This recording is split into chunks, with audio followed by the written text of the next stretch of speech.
Question है find the sum and product of the roots of the quadratic equation. इसका कह रहा है कि इसका रूट्स का सम एंड प्रोडक्ट्स निकालना है। तो आपको हम बता चुके हैं, जब आप चैप्टर देखे होंगे वीडियो, उसमें आप देखे होंगे कि किसी भी क्वाड्रेटिक इक्वेशन का जो सम होता है वो होता है alpha plus beta is equal to minus b by ए, और alpha into beta is equal to होता है सी बाई ए। तो हम इसी के बेस पे हम इसको सॉल्व करते हैं।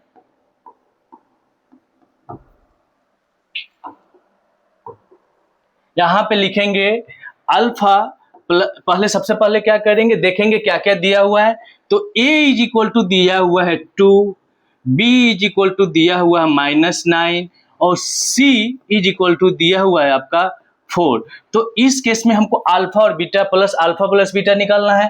तो alpha plus beta means sum of quadratic equation का सम ऑफ रूट्स जो होगा वो होगा -b, तो -b बाई ए। तो -b की जगह क्या है आपका -9 है, तो लिखेंगे 9 माइनस माइनस प्लस हो जाएगा, a की जगह क्या होगा 2, तो आपका हो जाएगा 2। तो आपका क्या निकला, अल्फा प्लस बीटा निकला 9/2। अब उसी तरह अल्फा इंटू बीटा क्या होगा c बाई ए। तो क्या निकलेगा, c क्या है आपका 4/2, तो a हो जाएगा 2। तो अल्फा इंटू बीटा आपका निकला 2 निकला। बस क्वेश्चन कुछ नहीं है, आपको फार्मूले याद होना चाहिए।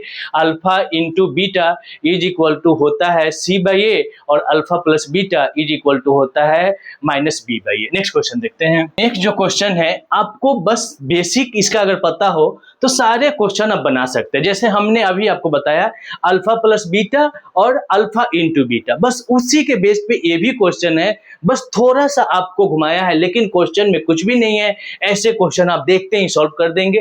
देखेंगे क्वेश्चन क्या है, find the value of p का वैल्यू निकालना है। इस p का वैल्यू निकालना है which one roots of quadratic equation.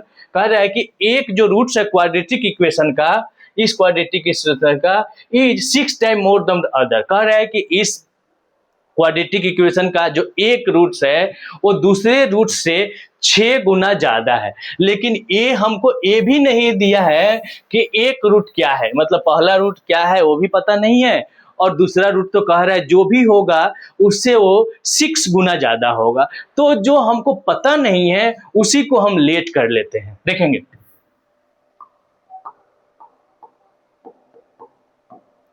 Late first root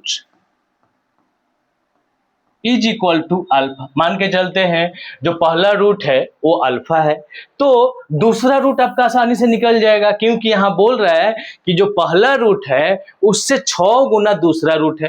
तो अगर दूसरा रूट का हम बात करें, सेकेंड रूट सबका क्या हो जाएगा 6 इंटू अल्फा। क्यों होगा 6 इंटू अल्फा, क्योंकि यहां कह रहा है 6 टाइम्स मोर देन अदर, जो दूसरे है वो 6 टाइम्स अदर है। तो आपका ये निकल गया। और यहाँ पे हम देख क्या रहे हैं, आपका a इज इक्वल टू दिया हुआ है p, यहाँ पे a is equal to p है, b इज इक्वल टू दिया हुआ है 14, तो b इज इक्वल टू 14, और c इज इक्वल टू दिया हुआ है 8, तो c इज इक्वल टू 8।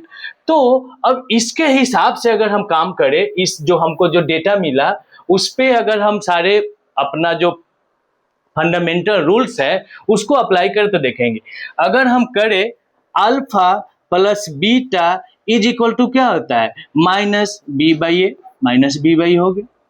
तो यहां हम देख रहे हैं अल्फा प्लस बीटा का वैल्यू क्या होगा, आपका अल्फा प्लस बीटा क्या होगा, तो b की जगह क्या है आपका अल्फा प्लस बीटा, तो first root plus second root आपका ये माना हुआ है, तो क्या होगा alpha plus 6 beta is equal to -b की जगह क्या है 14, तो -14 डिवाइड बाई a की जगह क्या है p। तो यहां हम देख रहे हैं क्या अल्फा और बीटा जो है आपका इसका वैल्यू रखे, अल्फा और बीटा फर्स्ट रूट और सेकेंड रूट है, तो हमने इसको रख दिया। तो ये हो जाएगा आपका 7 alpha is equal to -14 by p। अगर यहां से हम p का वैल्यू निकाले या फिर अल्फा का वैल्यू निकाले तो क्या हो जाएगा, अल्फा इज इक्वल टू हो जाएगा इससे काटेंगे तो -2/p हो जाएगा। तो इसको इक्वेशन हम 1 ले लेते हैं, इसको इक्वेशन 1 ले लेते हैं। अब दूसरा देखते हैं, अब दूसरा देखते हैं, alpha into beta is equal to होता है c/1, c/a, तो 8/p हो जाएगा, c/a। और अल्फा इंटू बीटा क्या है यहाँ पे, तो है आपका alpha into 6 alpha is equal to 8/p, तो हो जाएगा 7, ये हो जाएगा 6 alpha square is equal to 8/p। इसको इक्वेशन 2 लेते हैं। बस हमने क्या किया, अल्फा और बीटा और alpha into beta means sum of roots and product of roots कर दिया। अब ये दोनों इक्वेशन को क्या करेंगे हम, इसका वैल्यू उसमें रखेंगे या फिर दोनों को इक्वल करेंगे, आपका निकल जाएगा। तो लिखेंगे putting value of 1 in 2, equation 1 का वैल्यू अगर 2 में भी हम रख दे तो भी आपका वैल्यू निकल जाएगा। तो यहाँ पे हम देख रहे हैं कि अल्फा इज इक्वल टू क्या है, -2/p है। तो यहाँ लिखेंगे 6 इंटू -2/p का स्क्वायर, इसका वैल्यू हमने रख दिया, इज इक्वल टू 8/p। अब समझने में कोई परेशानी नहीं होनी चाहिए। हमने क्या किया कि 6 अल्फा का स्क्वायर है, तो यहाँ 6 का 6 है और अल्फा स्क्वायर के जगह हमने क्या कर दिया, -2/p रख दिया। तो ये आपका हो जाएगा 6 इंटू, ये हो जाएगा 4 और ये हो जाएगा p square is equal to 8/p हो गया। अब हम देख रहे हैं कि यहाँ स्क्वायर में p है, यहाँ सिंगल p है, तो p कैंसिल हो जाएगा, a 2 से चला जाएगा और a 3 से कट जाएगा। तो p इज इक्वल टू आपका 3 आंसर होगा। समझने में कोई परेशानी नहीं होनी चाहिए। अब देखेंगे इसमें क्या कर रहा है, कुछ करना नहीं है। अल्फा प्लस बीटा और अल्फा इंटू बीटा का जैसे ही आप वैल्यू रखेंगे, आपका एक एक करके इक्वेशन निकलेगा, 2 इक्वेशन निकलेगा, जिसको एक इक्वेशन का वैल्यू अगर दूसरे इक्वेशन में आप रख देंगे तो आपका p का वैल्यू निकल जाएगा।